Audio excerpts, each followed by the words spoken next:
Me që thuhet, Zoti do të presë për t'ju dhënë hir, kuptojmë se edhe kur Perëndia e disiplinon popullin e tij, ai pret që ata të pendohen dhe të kthehen tek ai. Pritja e Perëndis këtu nuk do të thotë thjesht presësh që të kalojë koha. Ai pret që në zemrën e njeriu të lindë dëshira për të kërkuar Perëndin dhe për të dëshiruar hirin e shpëtimit të tij. Kjo është pendesa. Prandaj ky pasazh na mëson se i bekuar është ai që kthehet tek Perëndia dhe pendohet. Perëndia pret një zemër të thyer dhe të penduar dhe është ai që i jep hir një njeriu të tillë.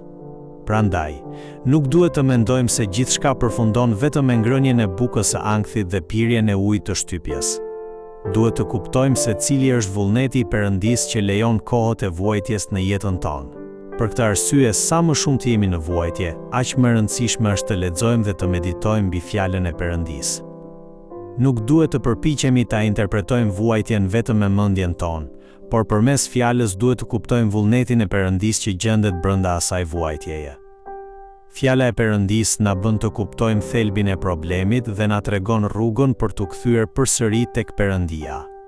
Kur në zemrën tonë lind pendesa në këtë mënyrë, pikërisht aty fillon edhe rimëkëmbja. Nga vargu 27, Isaia profetizon se Perëndia do ta gjykojë Asirinë. Megjithatë, kjo profeci nuk nënkupton vetëm se Perëndia do ta gjykojë Asirinë. Ajo tregon gjithashtu edhe rimëkëmbjen e Judës, popullit të Perëndis. Kjo është ana e dyfishtë e gjykimit Perëndis.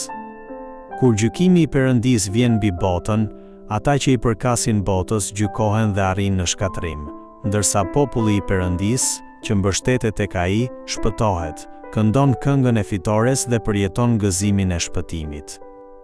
Kur në ditën e fundit të vijë gjykimi i Perëndis, të gjitha fuqitë e liga të botës do të zhduken plotësisht.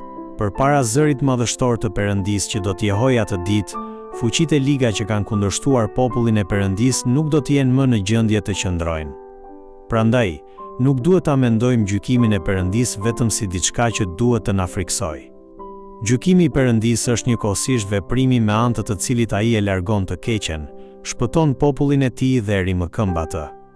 Në fund të fundit, gjykimi i Perëndis është një ngjarje në të cilën zbulohet drejtësia e Perëndis, por për popullin e Perëndis është gjithashtu një ngjarje ku përjetohet hiri i shpëtimit dhe i rimëkëmbjes.